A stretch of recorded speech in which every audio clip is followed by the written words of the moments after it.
Swerving on trap, you dig. Damn it, I do it big. All of my niggas is big. Damn it, I do it big. Damn it, I do it big. Fuck around, get this shit. Fuck around, get this shit. Get out my face, you dig. Swerving on trap, you dig. Damn it, I do it big. All of my niggas is big. Damn it, I do it big. Big good, them big fuck. Switching up on that new flow. Baby girl got you hooked up. Hello everyone at home. Welcome to another edition of North Star. It's me, your man, Monty with an I. I'm not alone, as you can see. I'm with these beautiful chiquitas of mine. On my right hand side, it's... I'm Unity Rambau. And on my left hand side... I'm Debbie Ngube. Yeah, we're at it again. This is the show whereby we take an artist and then we take you through their communities. They tell you what inspired them to be who they are. You know, they say the community take care of you, and then at the end of the day you have to take care of the community. No man is an island. There is people that influence in everything that you be doing. So tonight we're going to have our special guest who's going to take us through their journey and everything that they're doing and where they come from, who inspired them. Ganjan. You know, Uncle Pops Ekone in Espaza shop will have maybe contributed something into your doing. So that is basically what we're doing in the show. Today in the show we have Humphrey, aka Chedda Cheese. Welcome, how are you? I'm good, thank you. How are you? I'm fine, thanks. Can you please tell us about your background? Who are you and where are you from? I'm just a simple guy. A lot of people know me as Chedda. I'm not really known for doing too much. I come from a very balanced background, you know. Raised by both parents, still alive, and yeah, it's just not really much there is about me, but my music tends to be loud, so yeah. Oh, okay, so basically you're from Jersey? I'm from the Eastern Cape, Motherwell, Sandile. Yeah, so I want to know why the name Chedda? It dates back to high school. I had a friend, a very close friend by the name of Cheesy. At that time, he was a very popular guy. And then it just came about, people started calling me Chedda, and then when they put the both of us, it was Chedda Cheese. So it took me a very long time to get used to it, but eventually, yeah, got to accept it. Yeah. And yeah, it happened. All right, please take us on your musical journey, how it came about. Music was not really my thing, to tell you the honest truth. I'm more of a person that likes to write. I like to write about a lot of things. Then how music came to me, it was weird because I come from a musical background through my dad and my mom. And then at one point I decided to try it out with a very good friend of mine. He introduced me to a software which can do music, and then I started taking it weekend by weekend until I think it was 2 days before my birthday in 2009. That's when I actually got onto the mic, and then I noticed that, what I'm writing is actually what I can say. You know, I used to write for a lot of people, but I noticed that what I write, they can't deliver the way I do. So that's when I started noticing that, no, it's a gift for me. So how do you write? For example, do you write, poems? Poetry? Also, yeah? Poetry, no. Yeah. I don't do poetry. I'm more of a storyteller. Oh, storyteller. Yeah, and then I write about me. That's what's going on around me. I write the people around me. I write the people about the people that I meet. And I write the experiences that I normally go through. And yeah. So, what inspires you? My environment, quite frankly. Even now, sitting right here, I can just start coming up with ideas, and then getting a pen and a pad, and I would just write and then construct that whole storytelling into a song, and then just deliver it the way it should. Oh, okay, that's good. That's good. And then also, do you feature other artists? A lot. Yeah. I love featuring. Because with features comes more exposure, because now my fan base and then their fan base tends to come together, and then my features fan base will get to know who I am, and then my fan base will get to know who the features fan base is. So that's actually what I like to do, get two minds into one song and then balance it out. So who do you look up to, in the music industry? Nobody, to tell you the truth. Nobody. We have Nasty C, for example. Yes, we have all those. I don't look up to anybody, because if I tend to look up to that person, I'll end up being like them. I want to live their trend. I want to do me. A lot of people, yes, they tend to say, they want to do them, and then obviously they have somebody they look up to. But then there's nobody that would do better than themselves. It has to start within you. You need to look up to yourself to grow. quite frankly. So usually you perform. Yes, I do perform, but I tend to be a bit shy. Yeah. Yes, But you're not shy. Now you're speaking to me. no, it's different, you know. It goes with different crowds, but yeah. So on social media platforms, where can people find you? Everywhere, Facebook, Instagram, Humphrey, Dyna'Sauce, Chedda. Yeah. Yes. Okay, thank you so much for tuning in.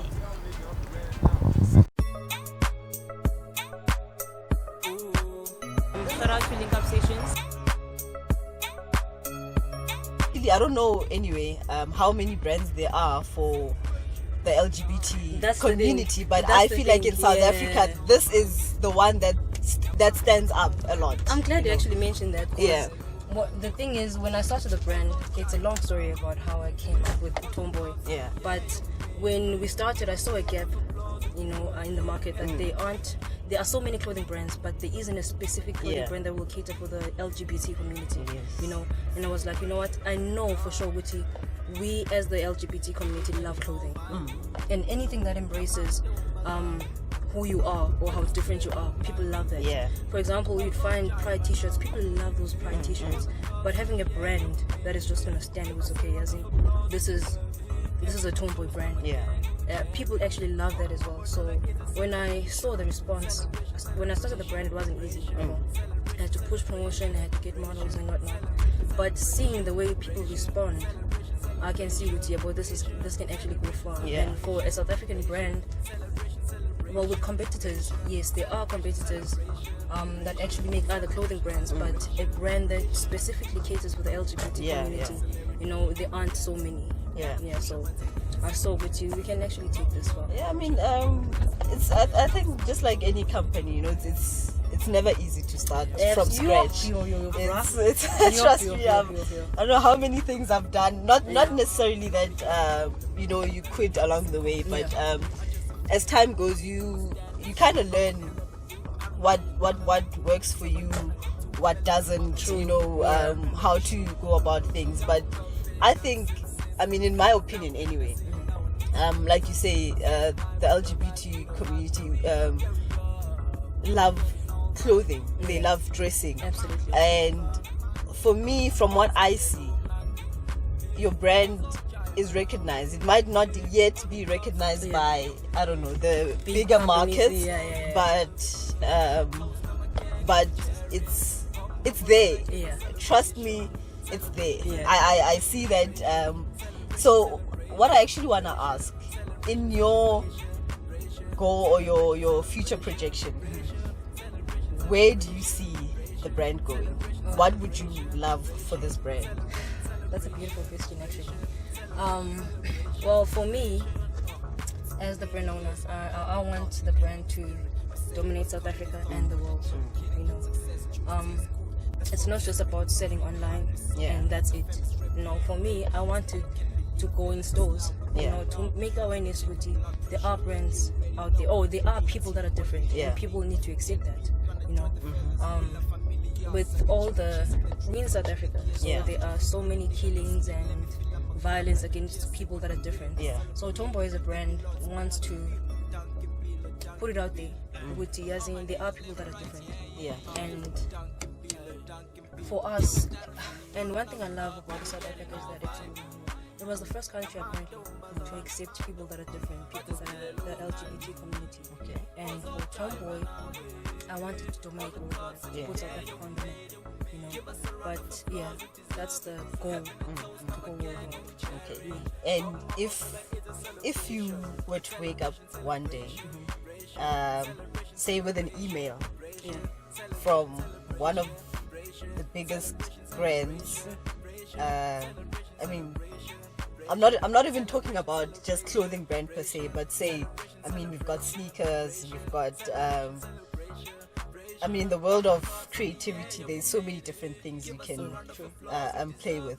Which brand would you want to collaborate with, and how would you feel waking up one day to an email from them? Yo, bruh. We would have to be Off-White. Yeah. Because I think the founder is Virgil Abloh. I look up to him. He now handles Louis Vuitton. Yeah. So it would be Off-White or I don't know. I think Gucci as well. Yeah. There's something about Gucci that they collab from those two companies. Yeah. Yo, You reckon? yeah. So what? Okay, what would you want to do exactly with them? Would it be to collaborate? Would it be to? Okay, so would you want them to do? Basically, let me say maybe for your brand to be under them, or just to collaborate and no connections. I think it would just to be to collaborate. That's all. Yeah. I don't think I'd want to be under another brand. But I'm not too sure, but that's not a goal. But Yeah. I'd want to collaborate. Probably Off-White featuring Humphrey. Yeah. Have you seen those pictures where there's Off-White and mixed with Louis Vuitton? Yeah. Something like that. All It would right. be nice. So that's what you would want to do. Absolutely. That's yeah, I think it's for me. I mean, if it's something that you've started, I don't know. I mean, business wise, people feel like it's better to sell. I don't know, whatever company you may have started, and then you have these big bucks now to go start something hell else. to the no, But I feel like it's one something close to you. One thing I know for sure, Gucci, probably one day there's gonna be an offer where someone is gonna come with like huge money. Which are so many of them. I'm probably gonna give you, take an example, 10 million. Yeah. Give me a brand. I would never do that, even if it's 20 million. Yeah. For me, Tomboy is gonna be a legacy. True. Yeah, so I'm not willing to sell. Have you watched the movie Acrimony? Yes. Yeah, the guy where he was offered. Yes. Yeah, well, and then at the end he declined the offer. It was difficult. Like me, and I'm sure it's gonna be. Of course, difficult. it's money that you probably have never seen in your life, and somebody's just saying, Yo, just give me this, and I'll offer you. It's gonna be difficult. It's gonna be tough decision. But knowing Gucci where I'm going, and knowing Gucci, that person is gonna offer me 10 million, for example. But if I hold on to my brand, I'm gonna make more than that in future. So I'm not willing to sell. Hell to the no. Okay, I get you. All right, so I think another thing for me is I'm someone who really loves people who start from the ground up. Yeah. There are people who obviously who grew up in families where the parents have already done the groundwork. Yeah. You're born into money. It's easy to start something when you have money. Yeah. But for those of us who are literally starting from ground zero, probably even minus Lord knows what, my mom, like, I have a thing, like, I don't know, me and my heart are drawn to people like that who are not afraid to start something from scratch. I mean, obviously, if you start a company, there are things that will require money. There are things that will require for you to take out what you don't have in order to achieve a specific thing. What challenges have you gone through starting Tomboy from literally nothing to where it is now? Bro, there's so many, I'm not gonna lie, it hasn't been easy. Number one, financial challenges, and having a family that doesn't really see or support you is something different as well. If they support it, they give you money, to do important stuff for the business. But knowing Gucci, you don't have that backup can be quite difficult. For me, I had to pay. When I started the brand, I was still in. Okay, when the idea came, I was still in university, and I knew I was gonna drop out at the end of the year. Oh, okay. For me, varsity wasn't really working out, and Yeah. I found out that one thing I wanted was clothing, anything that has to do with fashion. At that time, I didn't know I was gonna have a clothing brand. Yeah. So when I found out which I wanna have a clothing brand, and I understood Gucci, having a business is gonna need money. Yeah. So I just dropped out, found a job to support the brand. So when I got the job, I was able to produce merchandise for. At that time, I didn't have models. But it helped me. It helped my finances. So I was able to produce for like T-shirts and stuff. When I met Pilo was the first model I met. When I met her, like 2 days after, she told me, okay, sure, she has friends that would like to join, and I think there was like 5 or 6 of them in total. So I knew which years I had to make merchandising out for a certain number of people. So thank God I had a job.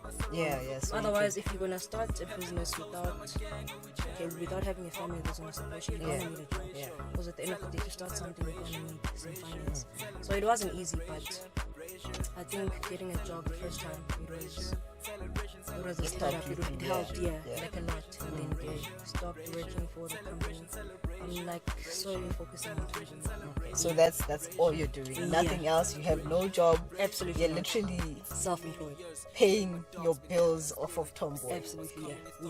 You see, that's why, like, people, you can't be asking for discounts and it kills us. It kills us. It really does.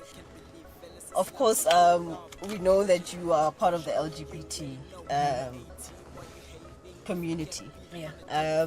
And like you said earlier on, that it's in our society right now. Of course, it's more acceptable, but we still have challenges. Absolutely, right? That people don't understand and are not willing to accept people who are different. Yeah.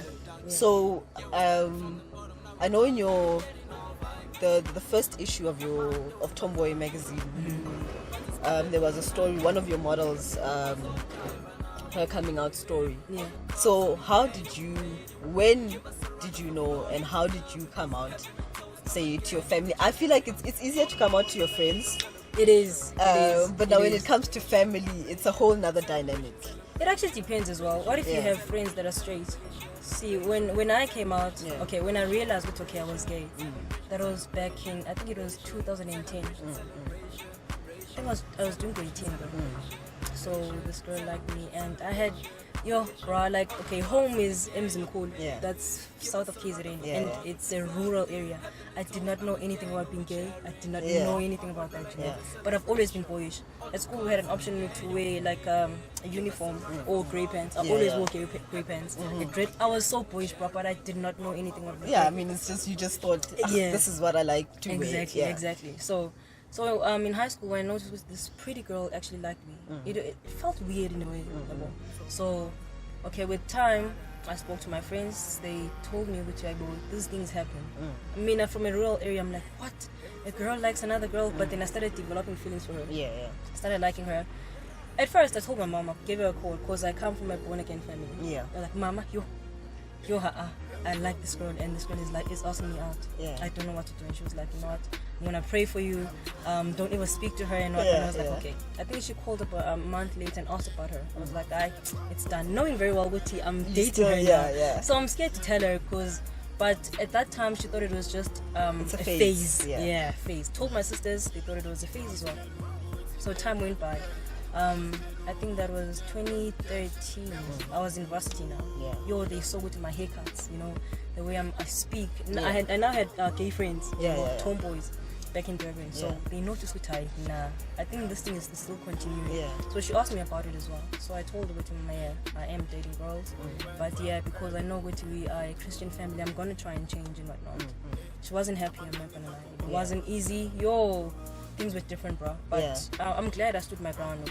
Mama, I'm gay. Yeah. Gay. It is what it is. Even today, she's like, okay, I understand your lifestyle, but just know I'm still hoping you're gonna change. But it wasn't easy. I'm not gonna lie. It wasn't easy. And how is she now, though? Well, now, between 2013 and now, there are so many things that have happened. So many. But right now, she's like, okay, I can see this lifestyle of yours is continuing, and there's no way she's gonna stop it. Yeah. So she keeps telling me deep down she's not happy, but because she loves me, I'm not her daughter, so it's fine. Okay. Yeah. Actually, I wanted to ask something. Yeah. There's this brand also called, I was flipping through somebody's Instagram. Okay. Overseas though, in America I think. There's a brand also called Tomboy X. Is there any relation to that, snap. or is that something totally? It's totally different. It's totally different, because when I searched, I remember Tomboy Wam had a Y before when we started, and then my aunt sent me a snap. Chanel has the same concept. It was literally the same, because they had a logo, the female logo, on the other O before the Y, and it was the same as mine at that time. So she was like, "Bruh, you need to change this, just in case your brand goes big and big Chanel and is then gonna they sue say, you. yeah, You yeah. know, they're gonna tell you which you stole from them." So I was like, you know what? I'm just gonna change it to an I. Yeah. Time went by, I just searched the Tomboy, just searching my page. Yeah, yeah. I noticed this Tomboy X. I'm like, what? But no, it's not related. Totally different thing. I think it's some American, but Yeah, it's an American yes, brand. Yeah. Okay, no, 100%. Because I was like, you know, sometimes you do get an idea because Yeah. you see something, but Yeah. sometimes I believe God gives different people sort of the same idea, Yeah. and whoever pushes it true, but he's not going to depend on one person to push something. You get what I'm saying? When you say that, you're reminding me of this other girl who DM'd me, Yeah. inboxed me on Facebook. Yeah. So we recently have a design that has a rainbow and then Yeah. written "Wear whatever you want, Tomboy." Yeah. So this girl inboxed me on Facebook. She was like, "You just stole my idea." I'm like, "What idea?" And then she was like, she was planning to have a brand that has a rainbow. I'm like, okay, you know what? The fact that you didn't act upon your idea, Yeah. and then mean I'm acting first, does not mean I stole it. stole- You yeah. were supposed to just act on that idea, have your brand. If you don't, some people are gonna have the same idea and then just take it. Exactly. you know? And So it's not makes that you sense. stole it. I mean, I'm sure you don't know her, or so Bruh. how would you have And stolen the fact something that that she she didn't hasn't even done? implement that the Exactly. plan. Exactly. Yeah. So I really believe that God gives different people Yeah. the same idea. So Yeah. you need to be proactive and actually implement that idea. But otherwise, look, man, I enjoyed this interview. Yeah. Getting to know you. I mean, this is, like I said, this is the first time we meet. Yeah. We've been planning this for, I don't know, months now. And our schedules have just been haywire. At some point I was actually like, you know what, she's going to think like I'm messing with her. I actually And, understood, yes, somehow. You're probably busy. I Yeah. know Guti for sure, if you wanted this, you weren't just going to reschedule all the time. Because I rescheduled this. Yeah, as well, I yeah, also yeah. have fault. Yeah, so it's definitely good to meet you. I mean, hopefully you're not a stranger now that you're in Gauteng. Look, I see your brand. I really love it, and I feel like you definitely are gonna go far. Just keep pushing. Keep doing what you're doing. Basically, I think it's working, and you can do even more. Yeah. So it was good to meet you.